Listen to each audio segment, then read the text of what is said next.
Hoy voy a dedicar el sermón a una encíclica de un papa que fue santo, San Pío X.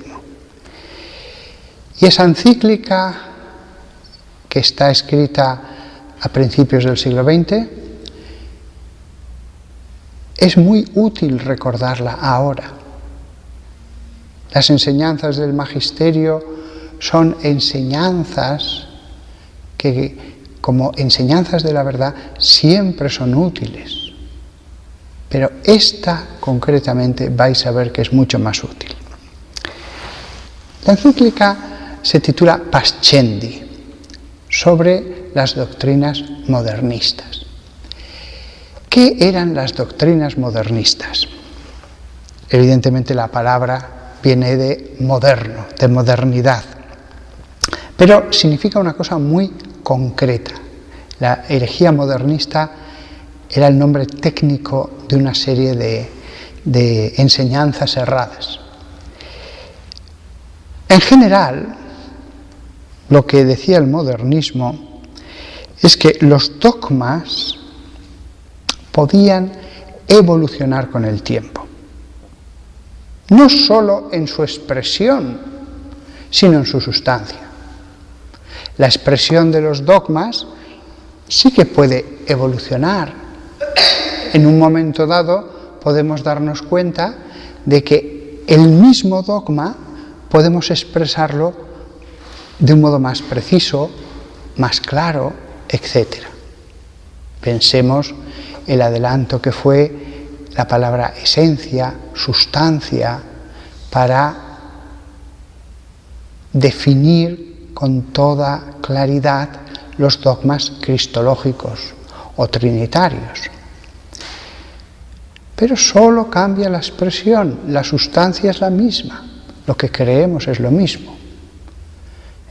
Los primeros cristianos creían en que en el pan, después de la consagración, allí estaba Cristo. Pero se necesitó tiempo, mucho tiempo y avance de la teología para expresarlo de un modo tan magistral con la palabra transustanciación.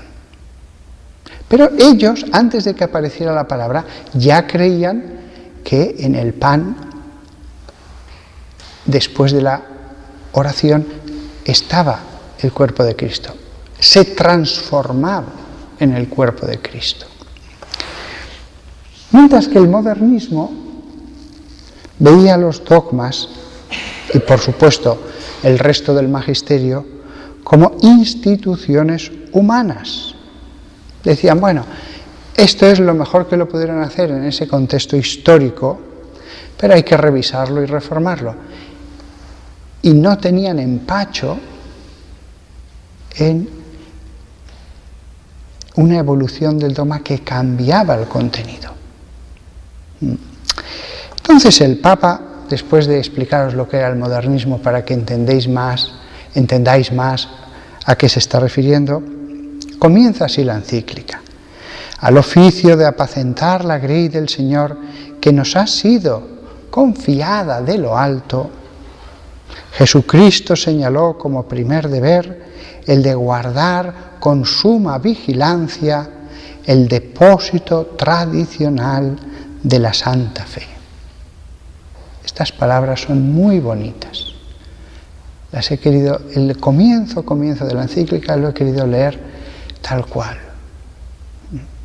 Al oficio de apacentar la grey del Señor, que nos ha sido confiada de lo alto, la grey, de lo alto, no por un acto democrático, no porque el pueblo haya dicho tú, sino de lo alto. Jesucristo señaló como primer deber el de guardar con suma vigilancia el depósito tradicional de la Santa Fe. Fijaos, la fe como un depósito. ¿Qué hay en ese depósito? ¿Qué es aquello en lo que creemos? Los artículos de la doctrina de la fe. Y continúa, Y una palabra que no está aquí por casualidad, de guardar con suma vigilancia el depósito tradicional de la Santa Fe. Tradicional. Ese depósito está contenido en la tradición. Por eso es un depósito tradicional. La tradición, lo que se ha transmitido generación tras generación, esa es la fe de la Iglesia, de la Santa Fe. La fe es algo santo, no es, bueno, yo creo en esto, a mi entender, no. La fe santa de la Iglesia no es algo humano, es algo santo. Continúa el Papa. No ha existido época alguna en la que no haya sido necesaria a la grey cristiana esa vigilancia de su pastor supremo. Nosotros ahora, como cada generación, ¿cuántas veces lo he escuchado? Ahora la fe está más en peligro que nunca. Bueno, no lo sé si está más en peligro que nunca, pero todas las generaciones, lo dice el Papa, no ha existido época alguna en que no haya sido necesaria a la grey cristiana esa vigilancia de su pastor supremo. Siempre. ¿Por qué? Dice el Papa, porque jamás han faltado, suscitados por el enemigo del género humano, hombres de lenguaje perverso, decidores de novedades y seductores, sujetos al error y que arrastran al error. Aquí cita la Sagrada Escritura. Hombres de lenguaje perverso, decidores de novedades y seductores, sujetos al error y que arrastran al error. Son palabras duras, porque cualquiera nos podemos equivocar, todos nos podemos equivocar, pero la herejía es cuando después de advertidos perseveramos con pertinacia y pongo mi yo por encima de lo que me diga una autoridad que es sagrada. La herejía, por lo tanto, formal. Otra cosa es que uno se equivoque sin querer. Todos nos equivocamos. Pero la herejía formal, no meramente material, implica pertinacia. Y la pertinacia implica soberbia. Y dice el Papa, la fuerza conservadora reside vigorosa en la Iglesia y se contiene en la tradición. La fuerza conservadora, la fuerza que conserva. ¿Qué conservamos? La verdad. La palabra tradición es bella para nosotros. No somos tradicionales en el sentido político o humano. Tantas veces los que no creen nos achacan a la Iglesia eso. No habéis entendido de qué se trata. Nosotros no tenemos nada que deciros en lo político, en lo humano, en cuanto que sean realidades que han sido entregadas a vosotros. Haced lo que queráis. No os vamos a decir nada de aquello que es opinable entre los humanos. La Iglesia habla de aquello que es doctrina entregada por Dios. Lo demás os lo dejamos todo a vosotros. No nos vamos a meter. Solo os pedimos que ayudéis a los pobres, a los necesitados. Dice el Papa, según la doctrina y maquinaciones de los modernistas, nada hay estable, nada inmutable en la Iglesia, en la cual sentencia les precedieron aquellos de quienes nuestro predecesor, Pío IX, ya escribía, esos enemigos de la revelación divina, prodigando estupendas alabanzas al progreso humano, quieren con temeraria y sacrílega osadía introducirlo en la religión católica, como si la religión fuese obra de los hombres y no de Dios. ¿Cuánta gente, nosotros católicos de esta época, cuánta gente, nos lo dicen a la cara, a los sacerdotes? La Iglesia tiene que modernizarse. Siempre esa cantinela. La Iglesia tiene que modernizarse. El Papa dice, como si la religión fuese obra de los hombres y no de Dios. Y no de Dios. Claro que puede haber cambios accidentales. Accidentales sí. Cuando me vienen con estas cosas, yo le digo, señora, ¿no ve que he cambiado? Llevaba antes sotana de invierno y ahora de verano.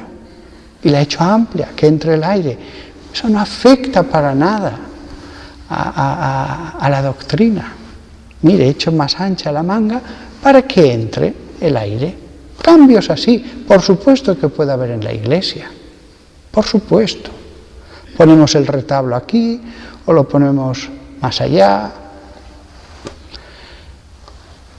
Lo accidental, por supuesto que ha cambiado y seguirá cambiando. Antes llevaban tonsura, los curas, ahora ya no. Bueno, perdón, yo sí, que llevo tonsura, pero natural. Pero la doctrina de la fe no cambia. Creía lo mismo un mártir del siglo II romano que un mártir que evangelizaba en las selvas de los godos en el siglo IX, y que los mártires de la Revolución Francesa, y que creían lo mismo. Por supuesto que sus catecismos expresaban las cosas de una manera, otros de otra, pero el contenido era lo mismo. Leemos hoy día esos textos y uno dice, en esto creo. Cambia la expresión, pero no el contenido. El dogma es siempre el mismo. Hay que distinguir también entre el dogma y la teología. La teología es la explicación alrededor del dogma. Hay mejores teólogos, peores, lo expresan de un modo más adecuado, de un modo más confuso, más complicado. La teología es la teología, el dogma es el dogma. El dogma es el dogma. Por supuesto que la teología a veces es expresión del dogma. Hay cosas que están totalmente ligadas al dogma. Por ejemplo, cuando se explica el dogma de la Santa Trinidad, de la Santísima Trinidad o de la transustanciación, etc., pues hay cosas que están totalmente ligadas, atadas, encadenadas al dogma. Y ya después hay ramificaciones en que uno se va alejando de esa verdad fundamental. Pero las palabras del Papa, como si la religión fuese obra de los hombres y no de Dios. Esta encíclica que se escribió en el 1900 algo, no recuerdo ahora el año exacto, está de plena actualidad. Las semillas de entonces ahora vuelven a florecer. Desde los años 70 volvieron a florecer. Aunque ha habido épocas en que han llegado pastores que han quitado mucha mala hierba y después ha vuelto a crecer, y llegaba otro pastor y quitaba la mala hierba. En este momento de San Pío X se quitó mucha y no resurgió el modernismo durante mucho tiempo. Quedó larvada la mala semilla en tiempos de Pío XII y de nuevo, ya en la época de Pablo VI, volvió a germinar.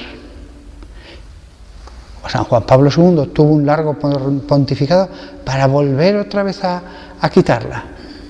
Pero ahora que la sociedad está como está, tan llena de zarzas, de piedras, ahora ya es muy difícil venga el pastor que venga, quitar toda la mala hierba, porque la sociedad está llena de esta semilla.